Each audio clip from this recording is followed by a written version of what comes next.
Hello. पायल, सेजलला भेटली का तू? हा तेजस, आम्ही आलो होतो हॉस्पिटलमध्ये. सगळं ठीक आहे आणि सेजल सुद्धा बरी आहे. मला नाही राहवत दे तिच्याशिवाय इकडे. ती येईल ना परत माझ्याकडे? हो तेजस, ती येईल पण आणि तुला भेटेल पण.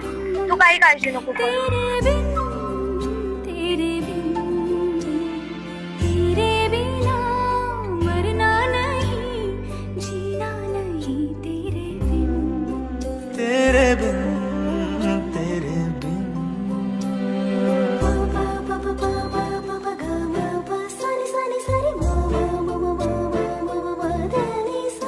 हे घे, तुझ्या तेजसने दिले.